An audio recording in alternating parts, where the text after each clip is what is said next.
Hello friends, अमन commission classes में आपका स्वागत है। मैं अमन कुमार आपका हार्दिक स्वागत करता हूं और उम्मीद करता हूं कि इस कोरोना काल में भी आप लोग स्वस्थ होंगे। आज का टॉपिक नंबर सिस्टम है। नंबर सिस्टम से रिलेटेड बहुत सारे वीडियो पहले ही अपलोड कर चुके हैं। आज यह लास्ट वीडियो है। इसके बाद भी कोई प्रॉब्लम रखता है कमेंट बॉक्स में आप कमेंट कीजिए, उससे रिलेटेड वीडियो बनाकर फिर से अपलोड कर दिया जाएगा। यदि वीडियो अच्छा लगे तो लाइक कीजिए, कमेंट कीजिए और अधिक से अधिक शेयर कीजिए। यदि मेरे चैनल को अभी तक सब्सक्राइब नहीं किए हैं तो सब्सक्राइब कर लीजिए और बेल आइकन पर क्लिक कर लीजिए, जिससे कि कोई भी वीडियो अपलोड करें तो नोटिफिकेशन आपके पास शीघ्र चला जाएगा। तो चलिए बिना समय गवाए आज के टॉपिक नंबर सिस्टम पर। देखिए, इस टाइप का क्वेश्चन एग्जाम में पूछा जाता है, तो चलिए देखते हैं। पहले भाग के एक प्रश्न में भाजक भागफल का 10 गुना तथा शेषफल का 5 गुना है। यदि शेषफल 46 हो तो भाज्य ज्ञात कीजिए। तो शेष अभी आपका दिया हुआ है, शेषफल कितना दिया है 46। तो कहता है भाजक जो है शेषफल का कितना गुना है 5 गुना। तो भाजक तो निकल जाएगा 5 गुना शेषफल, यानी 5 गुना 46। कह रहा है भाजक जो है शेषफल का 5 गुना है। तो देखिए भाजक हो गया शेषफल का 5 गुना। अब शेषफल रख दिए, निकल गया। तो भाजक हो गया आपका 230। अब कहे भागफल निकालना है, तो भागफल क्या कंडीशन है? भागफल के लिए कंडीशन देखिए, कहता है भाजक जो है भागफल का 10 गुना है। भागफल का 10 गुना, भाजक जो है भागफल का 10 गुना, यानी जैसा कहा वैसा पहले लिख दिए। भाजक जो है भागफल का 10 गुना। भाजक देखिए यहाँ 230, तो 230 रख दिए। भागफल तो निकालना ही है। अब ये 10 इधर गुना में इधर आएगा भाग में, इसलिए 0 0 कट गया। तो भागफल निकल गया आपका 23। जब ये निकल गया भागफल भाजक शेष, तो भाज्य बराबर भाजक गुना भागफल जोड़ शेष। इसमें मान रख देंगे, आंसर आ जाएगा। देखिए क्वेश्चन नंबर फर्स्टवी का फर्स्ट नंबर है। अगर इसमें ऑप्शन हो तो जल्दी बन जाएगा ऑप्शन से, लेकिन ऐसे क्वेश्चन बड़ा हो जाएगा। तो चलिए देखते हैं। कहता है किसी संख्या को 4 से भाग देने पर भागफल तथा शेषफल का योग 8 है। भागफल मान लीजिए x और शेषफल मान लीजिए क्या है y। अब कहता है दोनों का योगफल कितना है 8 है। तो एक समीकरण तो आपका बन गया। और फिर कहता है इनके वर्गों का योगफल, तो x square plus y square बराबर 34। तो ये कभी गलती मत करिएगा कि x प्लस y का होल स्क्वायर बराबर कर दीजिएगा 34। ऐसा नहीं करना है, क्योंकि यहाँ कहता है इनके वर्गों का योगफल, यानी पहले वर्ग की बात किया है तो पहले वर्ग किए, उसके बाद योगफल की बात किया। तो ये हो गया। तो देखिए x प्लस वाई का होल स्क्वायर बराबर क्या होता है x square plus y square plus 2xy।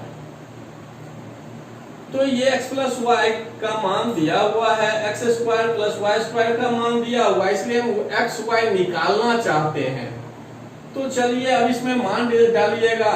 तो 8 का वर्ग हो गया यहाँ 34 और इधर हो गया 2xy। तो ये 34 इधर आके घट जाएगा, तो 2x बराबर 64 में 34 घट के क्या आ जाएगा 30।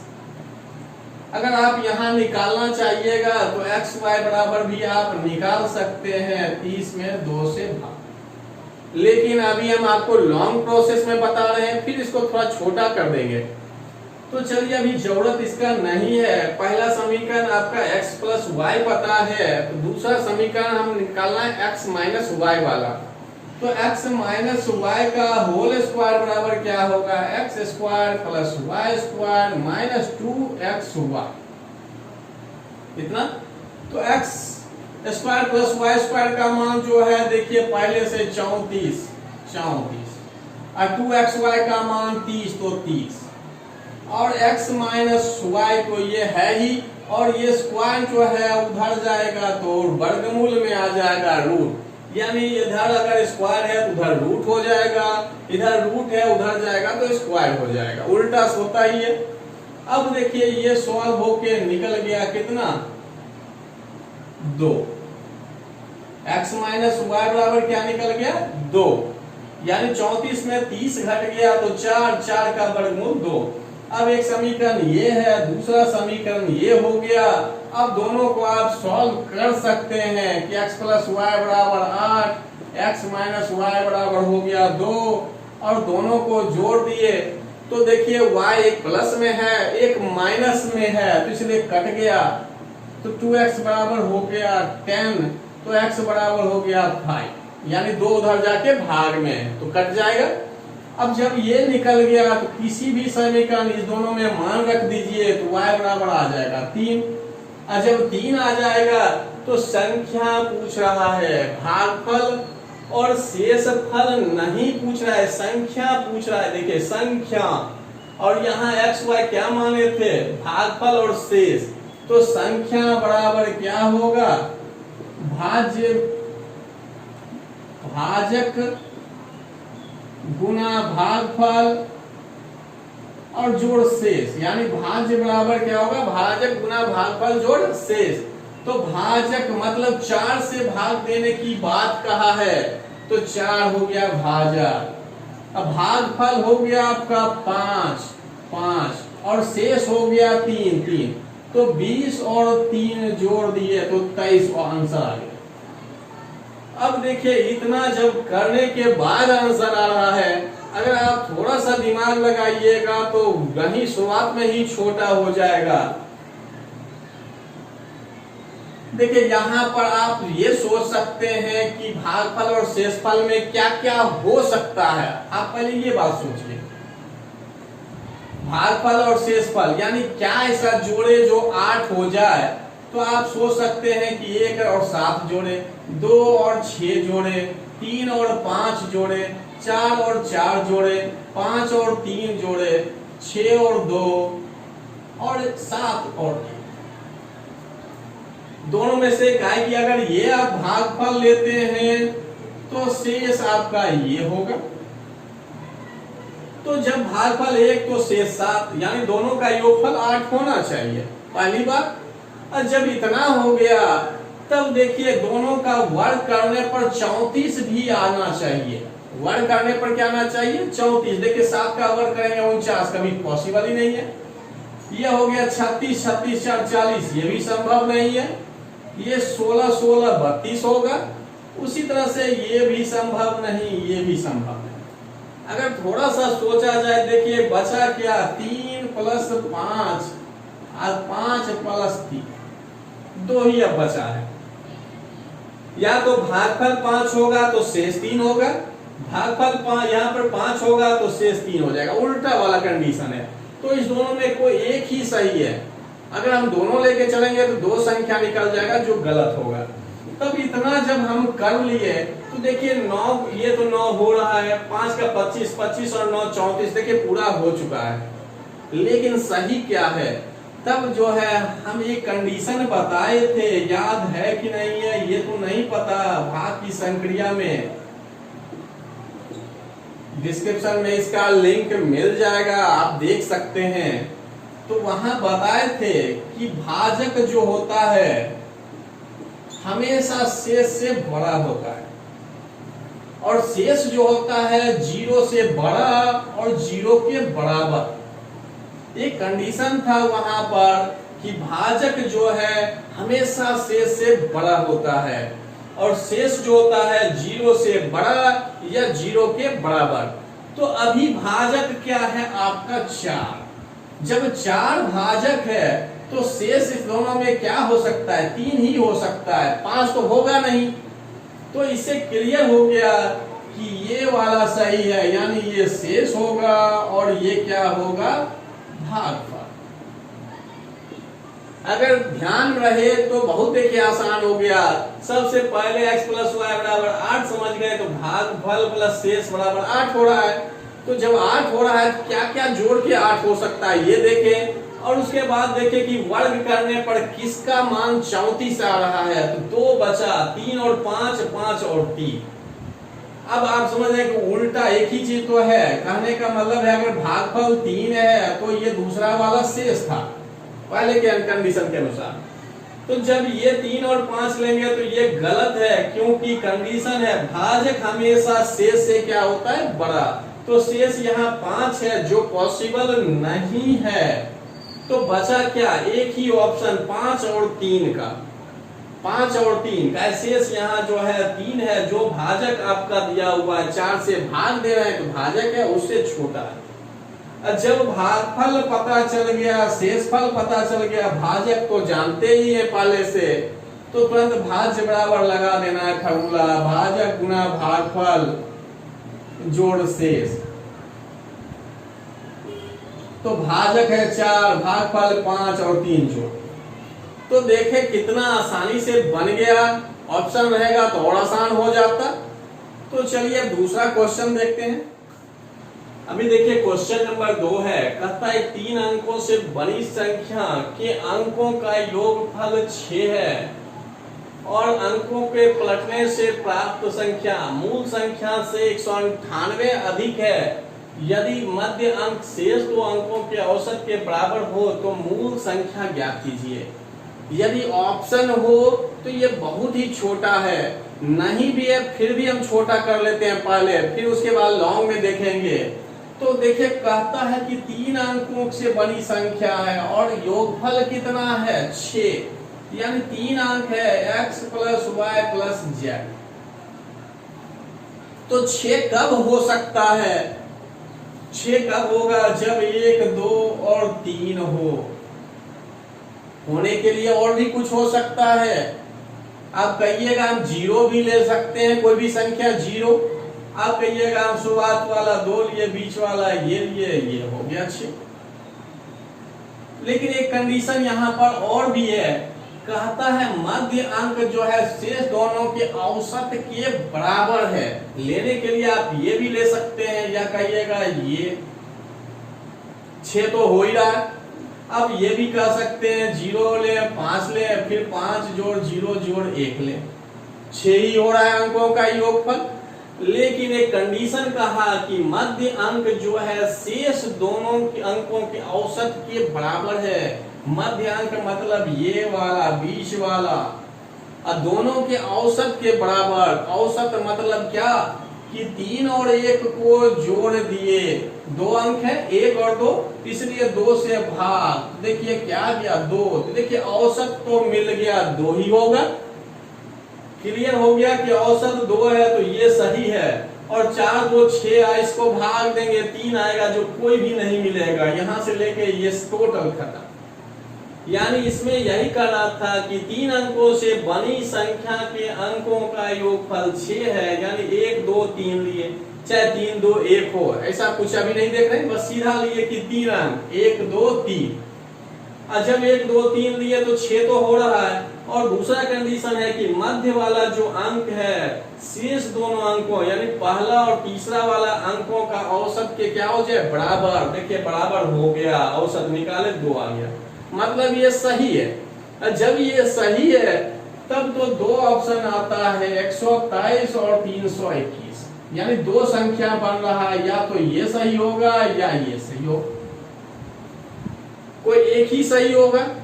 संख्या तो ये भी हो सकता है, वो भी हो सकता है। और जब ये दोनों में से कोई भी हो सकता है तब यहाँ तीसरा कंडीशन पर आए, कहता है अंक को पलटने से प्राप्त संख्या मूल संख्या से 198 अधिक हो जाता है। जब अंक को पलटा जाता है तब वो अधिक होता है।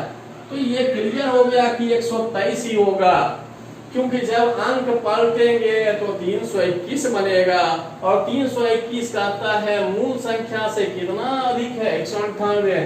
अब देखिए 321 में 123 घटाइए 198, यानी मूल संख्या जो है पलटने से बनी संख्या से क्या करता है, मतलब जो पलटने वाली संख्या है मूल संख्या से 198 अधिक है, तो इसलिए 123 ही होगा, ना कि 321। और ऑप्शन रहे तो उस समय भी क्लियर हो जाता, तब इतना देखने की जरूरत भी नहीं पड़ेगा।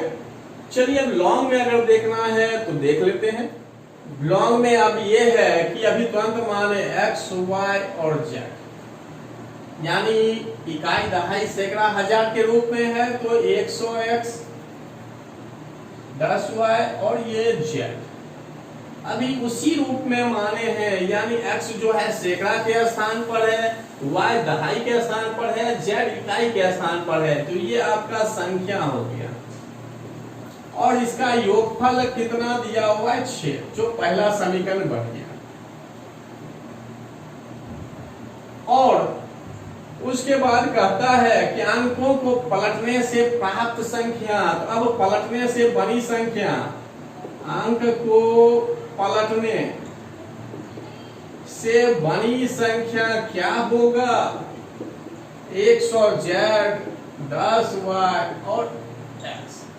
इसमें कहीं कुछ नहीं है, जो है स्थान इधर और उधर वाला चेंज होता है, बीच वाला तो उसी तरह रह जाता है। यानी पलटने से क्या हुआ, जैसे 123 है, पलटिएगा 321, तो बीच वाला तो कॉमन ही रहता है, वो तो पलटता नहीं है, इसलिए y वाले जगह पर ही रह गया, बस x और z अपना स्थान चेंज कर लिया। और जब इतना चेंज कर लिया तो कहता है जो प्राप्त ये संख्या है मूल संख्या से 198 अधिक है, तो घटा दीजिए 100z, 10y, x, इसमें घटाए मूल संख्या,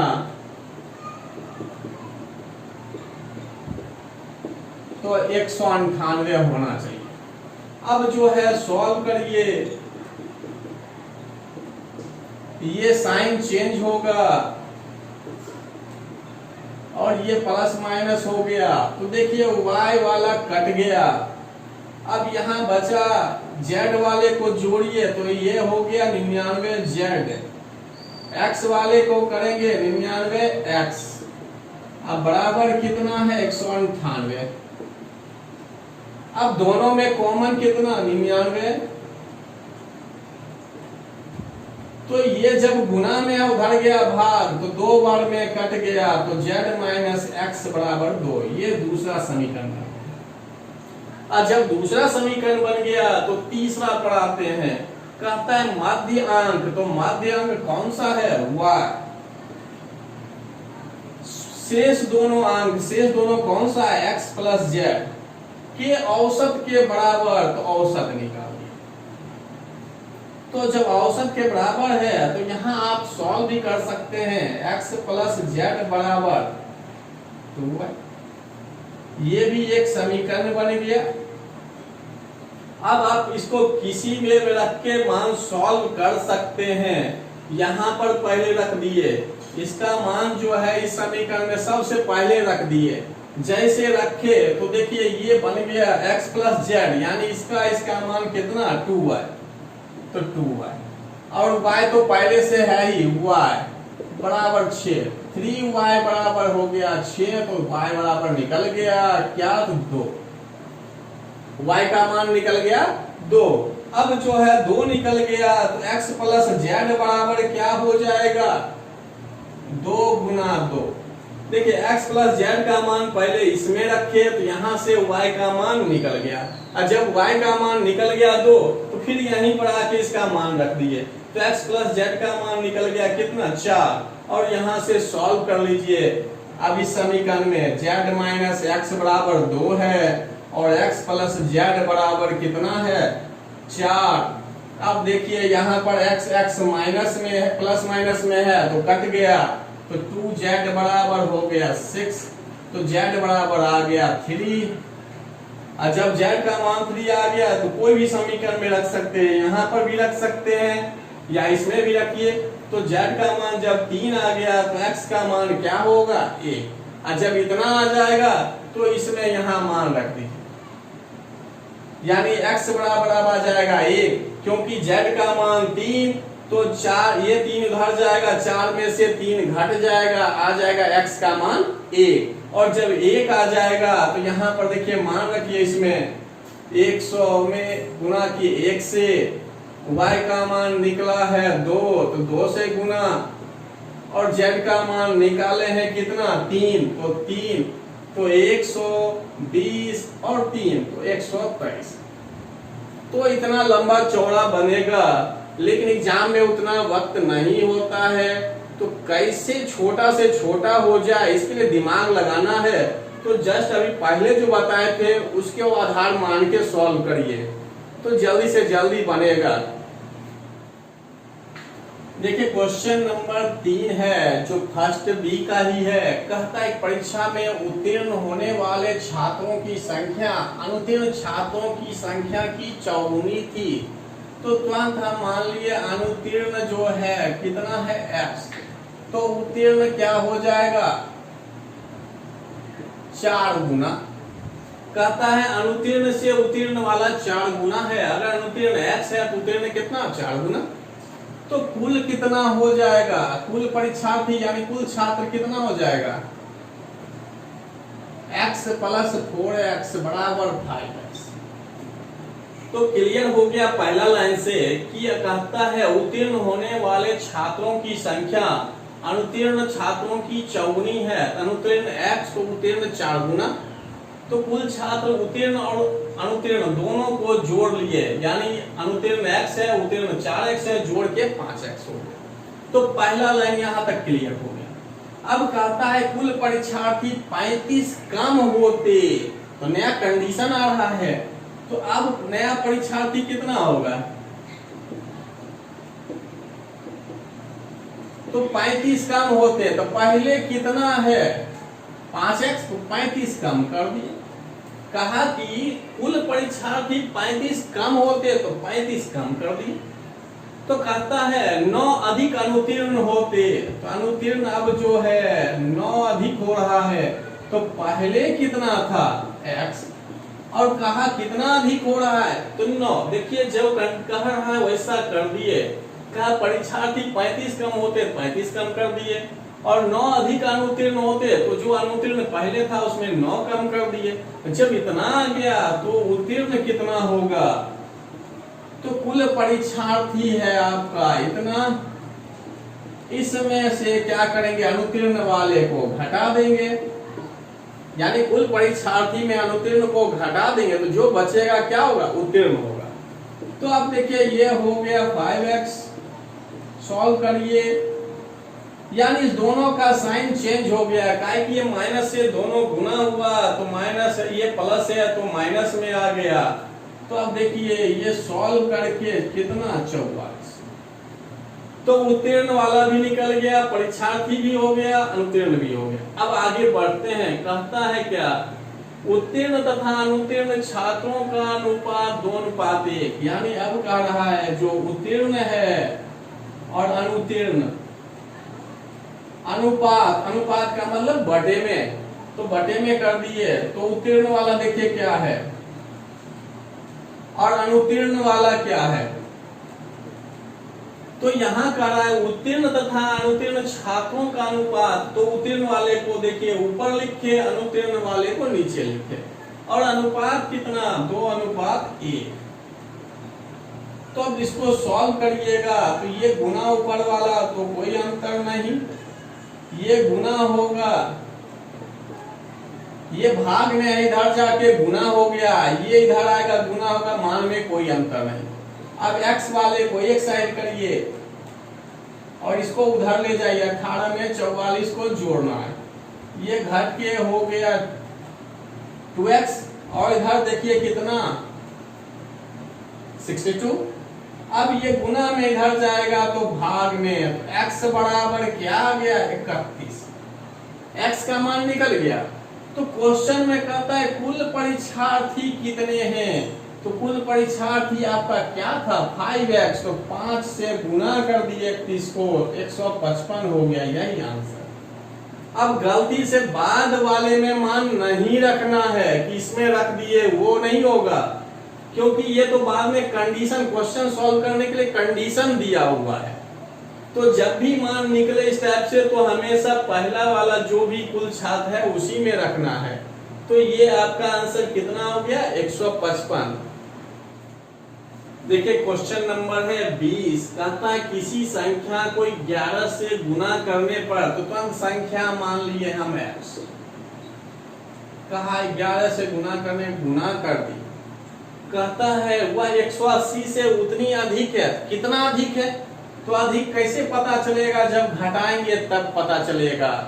कह रहा है किसी संख्या को 11 से गुना करने पर, तुरंत गुना कर दिए, और कहता है वह 180 से उतनी अधिक है। तो अधिक हो या कम हो, जब घटाएंगे तभी तो पता चलेगा। तो अभी ये ज्यादा था, 180 से उतनी अधिक हो जाती है, तो ये अधिक था, इसलिए इसमें 180 को घटा दिए। तो जितना भी अधिक होगा वो अंतर आ गया। अब कहता है जितनी वह आरंभ में 180 से कम थी, तो आरंभ में 180 से कितना कम था, तो घटाने पर ही पता चलेगा। यानी कोई भी संख्या को घटाने से ही पता चलता है कि वो अधिक है या कम है। बस कंडीशन देखना है, कैसा कंडीशन।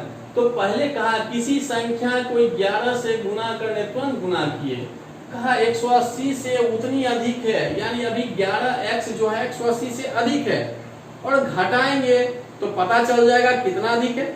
और कहता है जितनी वह आरंभ में 180 से कम थी, आरंभ में भी वो 180 से कुछ कम थी, वो दोनों क्या है? बराबर है। वही कह रहा है जितना अधिक हो जाती है, जितनी वह आरंभ में 180 से कम थी, कम हो या अधिक हो, अगर निकालना हो तो दोनों का अंतर निकालते हैं, तभी पता चलता है कि वो इससे अधिक है या इससे कम है। अब कहता है कि जितना पहले अधिक था उतना ही अभी क्या हो गया? कम।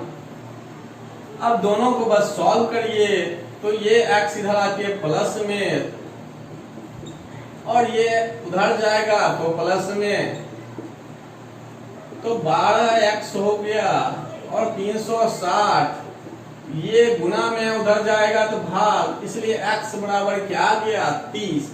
तो कहता है संख्या ज्ञात कीजिए, तो संख्या आपका x ही माने थे, इसलिए 30 आ गया। अब आप देखिएगा इसको मान रखकर, तो आपको पता भी चल जाएगा। जब 11 को 30 से गुना करिएगा तो क्या होगा? 330 हो जाएगा, और 180 घटाइए तो देखिए कितना अधिक है, तो ये 150 हो गया अधिक। और इधर मान रख के देखिए, तो देखिए 180 में जब 30 को संख्या घटाइए तो 150, तो अधिक है या कम है, घटाने पर पता चलता है। बस यहाँ तुलना किया कि पहले जितना था अभी उतना हो रहा है, मतलब दोनों बराबर। तो इसमें आंसर आपका क्या हो गया? 30।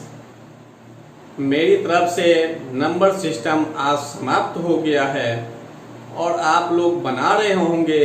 यदि कोई प्रॉब्लम अब रह गया हो तो आप कमेंट बॉक्स में कमेंट कीजिए, उससे रिलेटेड वीडियो बनाकर अपलोड कर देंगे, जिससे कि कोई प्रॉब्लम नहीं बचे।